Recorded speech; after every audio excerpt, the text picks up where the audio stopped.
একসময় সবুজ জঙ্গলে সমস্ত পশুপাখি শান্তিতে ও সম্প্রীতির সাথে একসাথে বাস করত। তাদের দিনগুলো হাসি আর গানে ভরা ছিল। কিন্তু একদিন একটি হিংস্র ও রাগান্বিত বাঘ তাদের শান্ত বাড়িতে ঢুকে পড়ে। সে ছিল শক্তিশালী, আর তার গর্জন গাছের মধ্য দিয়ে প্রতিধ্বনিত হচ্ছিল, ছোট প্রাণীদের হৃদয়ে ভয়ের সঞ্চার করছিল। সে পৌঁছানোর সাথে সাথেই সে পশুদের শিকার করতে শুরু করে। একে একে তারা অদৃশ্য হয়ে যেত। একসময়ের আনন্দের জায়গা বন এখন আতঙ্কে ভরে যেত। হরিণ, খরগোশ এবং বানররা একসাথে জড়ো হয়েছিল, তাদের চোখ উদ্বেগে বিস্ফোরিত হয়েছিল। আমরা এভাবে বাঁচতে পারি না, একটি হরিণ চিৎকার করে বলে ওঠে। এই বাঘকে থামাতে আমাদের কিছু করতেই হবে। ঠিক তখনই বনের জ্ঞানী বৃদ্ধ কাকটি তাদের সাথে যোগ দিতে উড়ে আসল। তার একটি পরিকল্পনা ছিল।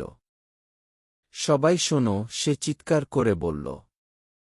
আমরা যদি ঐক্যবদ্ধ থাকি তাহলে বাঘ আমাদের ক্ষতি করতে পারবে না।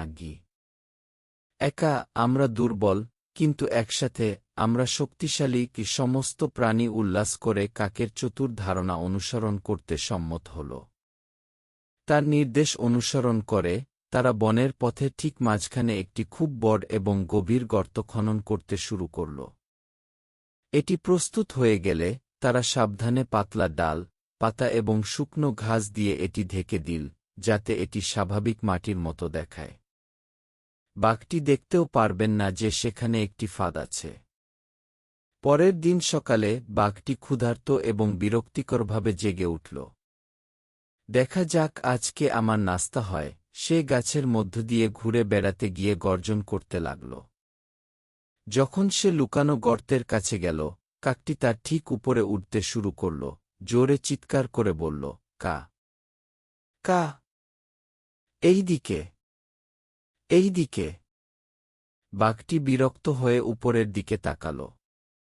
তুমি কোলাহলপূর্ণ কালো পাখি, আমি যতক্ষণ না তোমাকে আমার নখ দিয়ে ধরি। সে গর্জন করে কাককে তাড়া করতে শুরু করে। চতুর কাকটি সরাসরি ছদ্মবেশী গর্তের উপর দিয়ে উড়ে গেল।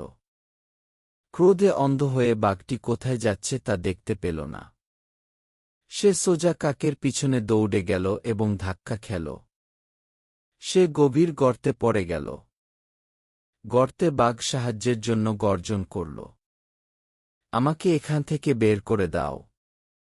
কেউ আমাকে সাহায্য করো। কিন্তু তার গর্জন আনন্দের শব্দে ডুবে গেল। হরিণ বাতাসে লাফিয়ে উঠল, বানররা ডাল থেকে ডালে নাচতে লাগল, এবং পাখিরা তাদের আনন্দের গান গাইল।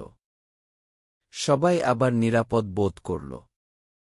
অবশেষে জঙ্গলের রাজা হাতি এসে পৌঁছাল। সে আটকা পড়া বাঘের দিকে তাকিয়ে বলল, যদি তুমি এই বনে আর কখনো কাউকে আঘাত না করার প্রতিশ্রুতি দাও, তাহলে আমরা তোমাকে বেরিয়ে আসতে সাহায্য করব। আমরা ভয়ে নয়, ভালোবাসায় একসাথে থাকি। বাঘটি লজ্জা পেয়ে উপরের দিকে তাকাল এবং প্রতিশ্রুতি দিল, হ্যাঁ, আমি প্রতিশ্রুতি দিচ্ছি। আমি আর কখনো কারো ক্ষতি করব না। তাদের কথা রেখে সমস্ত প্রাণী একসাথে কাজ করে বাঘটিকে গর্ত থেকে উঠতে সাহায্য করে। সেদিন থেকে বাঘটি একটি পরিবর্তিত প্রাণী হয়ে ওঠে। সে তার প্রতিশ্রুতি রক্ষা করেছিল এবং এমনকি অন্যদের বিপদে সাহায্য করতে শুরু করেছিল।